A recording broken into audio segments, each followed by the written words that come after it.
Now, there are at least four reasons why hunters and gatherers move from place to place. अब यहाँ पे जो four reasons हैं वो दे रखे हैं कि जिससे जो हंटर्स एंड गैदरर्स थे वो one place to another place क्यों मूव करते थे, वो माइग्रेशन क्यों करते थे. First, if they had stayed at one place for a long time, they would have eaten up all the available plant and animal resources.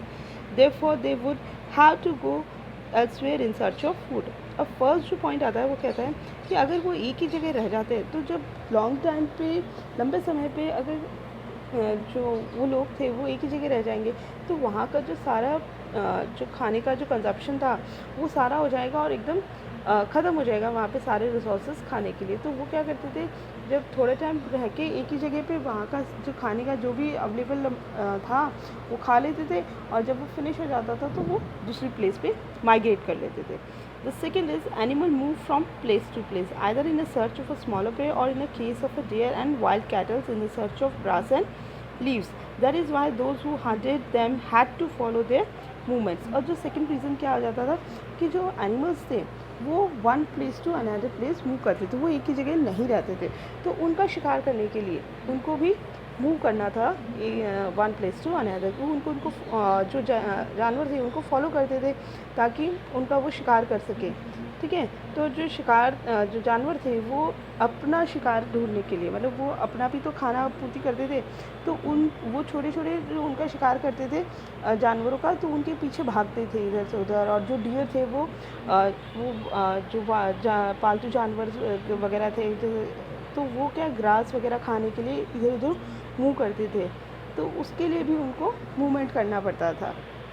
And the third point is, the third, plants and the trees bear fruit in a different seasons, so people may have moved from season to season in search of different kinds of plants. अब जो third point आता है वो बताता है कि जो plants and trees जो होते थे वो डिफरेंट डिफरेंट सीजन्स में उनके फ्रूट्स लगते थे. तो उन डिफरेंट सीज़न में एक ही जगह पे तो वो सीज़न एक ही रहता था, तो वहाँ पे वो सारा कंजप्शन हो जाता, तो वो दूसरे सीज़न में दूसरी जगह जाते थे तो वहाँ पे अलग तरह की उनको वैरायटी मिलती थी फ्रूट्स की जो भी उनको वहाँ पे अवेलेबल होता था. तो मतलब जो सीज़न चेंज होता था वैसे वैसे फ्रूट्स भी चेंज होते थे, तो वहाँ पे उनको कंजप्शन के लिए वो ट्रैवल करते थे इधर से उधर.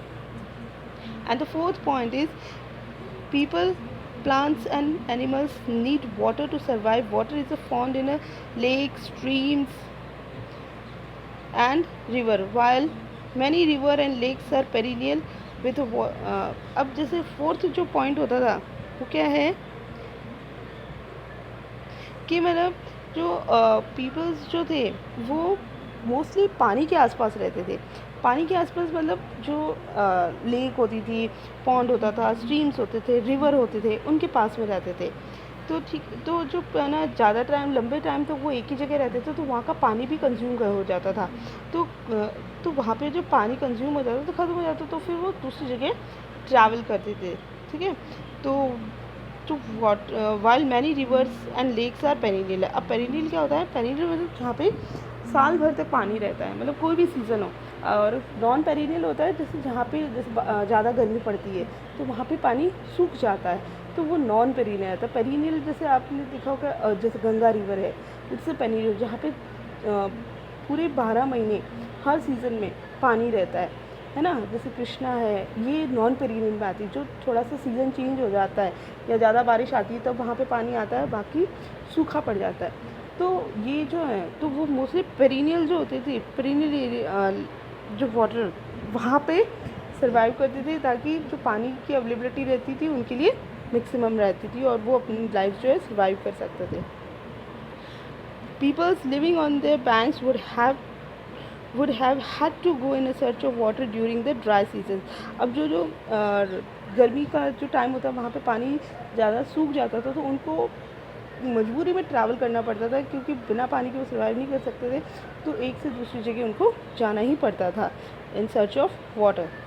Besides, people may have traveled to meet their friends and relatives and they traveled on foot. और वो अपने जो फ्रेंड्स हैं, रिलेटिव्स हैं, उनको मिलते थे। और वो उनके जो फुटप्रिंट्स होते थे, जैसे रास्ता तो ऐसे अभी तो लैंडमार्क्स लगे हुए रहते हैं, अपन जाते हैं कहीं पे भी तो नाम लिखा हुआ मिल जाता है, बट पहले के ज़माने में नहीं होता था। उस टाइम पे बहुत इतने मिलियन ईयर्स अगो, तो वो उनके फुटप्रिंट्स को याद रखते थे कि यहाँ पे उनके फुटप्रिंट्स बने हुए रहते थे, तो जिससे वो उस ट्रैवल का जो पाथ होता है उसको याद रहता था।